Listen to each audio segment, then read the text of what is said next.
बिस्मिल्लाहिर्रहमानिर्रहीम। दो औरतें काजी इब्ने अबी लैला की अदालत में पहुंच गईं। ये अपने ज़माने के मशहूर और मरूफ काजी थे। काजी ने पूछा, तुम दोनों में से किसने बात पहले करनी है?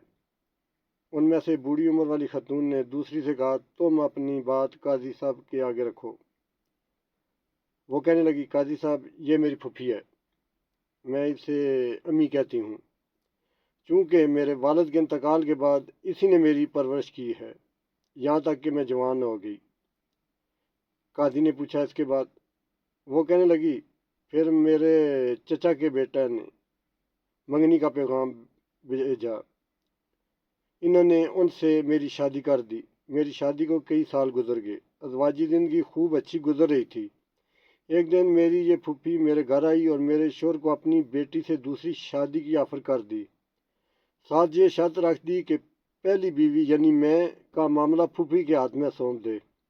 मेरे शोहर ने कुंवारी दोशीज़ा से शादी के चक्कर में शर्त मान ली। मेरे शोहर की दूसरी शादी हुई। सुहाग रात को मेरी फूफी मेरे पास आई और मुझसे कहा, तुम्हारे शोहर के साथ मैंने अपनी बेटी ब्याह दी है। तुम्हारे शोहर ने तुम्हारा मामला मेरे हाथ सौंप दिया है। मैं तुझे तेरे शोहर की वकालत करते हुए तलाक देती हूँ। जज साहब, मेरी तलाक हो गई।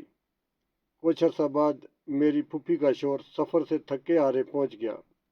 वो एक शायर और हसन परस्त इंसान था। मैं बांस सवर कर उसके आगे बैठ गई और उससे कहा, क्या आप मुझसे शादी करोगे? उसकी खुशी का ठिकाना ना रहा।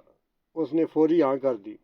मैंने उसके सामने एक शर्त रख दी कि आपकी पहली बीवी यानी मेरी फूफी का मामला मेरे हाथ सौंप दें। उसने ऐसा ही किया। मैंने फूफी के शोहर से शादी कर ली और उसके शोहर की वकालत करते हुए इसे तलाक दे डाली। काजी हैरत से फिर वो कहने लगी, काजी साहब, कहानी अभी ख़त्म नहीं हुई। कुछ अर्सा बाद मेरे इस शायर शोहर का इंतकाल हुआ।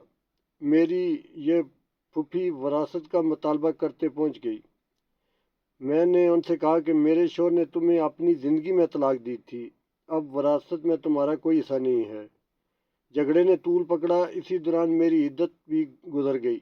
एक दिन मेरी ये फूफी अपनी बेटी और दामाद मेरा साबका शोहर को लेकर मेरे घर आई और वरासत के झगड़े में मेरे इस साबिक शोहर को सालस बनाया। उसने मुझे कई सालों के बाद देखा था। मर्द अपनी पहली मोहब्बत नहीं भूलता है। चुनाचे मुझसे जू मिलकर उसकी पहली मोहब्बत ने अंगड़ाई ली। मैंने उनसे कहा कि क्या फिर मुझसे शादी करोगे? उसने हाँ कर दी। मैंने उसके सामने शर्त रख दी कि अपनी पहली बीवी मेरी फूफी की बेटी का मामला मेरे हाथ में दे। उसने ऐसा ही किया। मैंने अपने साबिक शोहर से शादी कर ली और उसकी बीवी को शोहर की वकालत करते हुए तलाक दे दी। काजी इब्ने अबी लैला सर पकड़कर बैठ गए। फिर पूछा कि इस केस में अब मसला क्या है? फूफी कहने लगी, काजी साहब, क्या ये आराम नहीं कि मैं और मेरी बेटी दोनों की ये लड़की तलाक करवा चुकी है। फिर मेरा शोहर और मेरी बेटी का शोहर भी ले उड़ी। इस पर बस नहीं, दोनों शोहरों की वरासत भी अपने नाम करवा ली है। काजी इब्ने अबी लैला कहने लगे, मुझे तो इस केस में आराम कहीं नज़र नहीं आया। तलाक भी जायज़ है, वकालत भी जायज़ है। तलाक के बाद बीवी साबका शोहर के पास दोबारा जा सकती है, बशर्ते के दरमियान में किसी और से उसकी शादी होकर तलाक या शोहर फौत हुआ हो। तुम्हारी कहानी में भी ऐसा ही हुआ है। इसके बाद काजी ने खलीफा मंसूर को ये वाक़या सुनाया। खलीफा हंस हंस कर लोटपोट हो गए और कहा कि जो कोई अपने भाई के लिए गड्ढा खोदेगा खुद उस गड्ढे में गिरेगा। ये बुढ़िया तो गड्ढे के बजाय गहरे समुद्र में गिर गई। बराए मेहरबानी आपसे इल्तमास है कि मेरे चैनल को सब्सक्राइब करें।